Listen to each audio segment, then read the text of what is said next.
नमस्कार। आज हम एक बहुत ही खास किताब सन त्सू की द आर्ट ऑफ वॉर पर मिले एक बुक रिव्यू की गहराई में उतर रहे हैं। नमस्कार। हाँ, ये किताब लगभग 5वीं सदी ईसा पूर्व की है। सोचिए। बिल्कुल। और सवाल यही है कि इतनी पुरानी किताब आज भी इतनी अहम क्यों मानी जाती है। तो ये रिव्यू इसी को समझने की कोशिश करता है ना। हाँ बिल्कुल। और देखिए, ये सिर्फ एक किताब नहीं है, ये तो मतलब रणनीतिक सोच का एक पूरा दर्शन है। अच्छा। रिव्यू ने भी इसे यही माना है। इसे रणनीति, दर्शन, यहाँ तक कि सैन्य सिद्धांत की श्रेणी में रखा है। और रेटिंग पूरे 5 में से 5। वाह, 5 में से 5। हाँ। तो रिव्यू का सार क्या है, मतलब मेन पॉइंट क्या उठाया रिव्यू ने? देखिए, रिव्यू का निचोड़ ये है कि किताब ना सीधी लड़ाई या ताकत दिखाने के बजाय रणनीति पर बहुत जोर देती है। रणनीति? हाँ, और हालात के हिसाब से ढलना, मतलब अडेप्टेबिलिटी और साइकोलॉजिकल समझ, इस पर।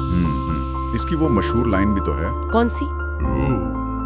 सबसे बेहतरीन जंग वो है जिसमें दुश्मन को बिना लड़े ही काबू कर लिया जाए। आहा, बिल्कुल वही इसका आप कह सकती हैं मूल मंत्र है।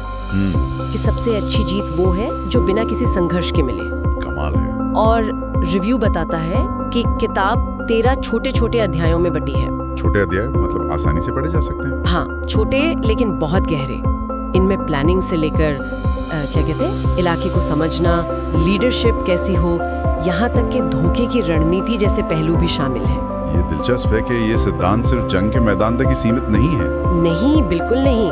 रिव्यू भी शायद यही कहता है। हाँ, रिव्यू इस बात पर बहुत जोर देता है कि इन्हें आज की जिंदगी में भी लागू किया जा सकता है। जैसे कि कोई उदाहरण? जैसे कॉर्पोरेट स्ट्रेटेजी हो गई, या कोई पर्सनल बड़ा फैसला लेना हो, यहाँ तक कि खेलों में भी। अच्छा। सही टाइमिंग का महत्व, ये सब चीजें तो हर जगह काम आती हैं, है ना? हाँ, ये तो है।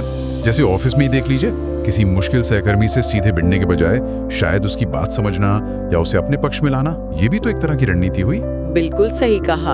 और रिव्यू इसकी भाषा की साफ गोई और संक्षिप्तता की भी तारीफ करता है। अरे संक्षिप्तता मतलब कम शब्दों में गहरी बात। एग्जैक्टली। हर चैप्टर छोटा है पर उसका मतलब बहुत गहरा है।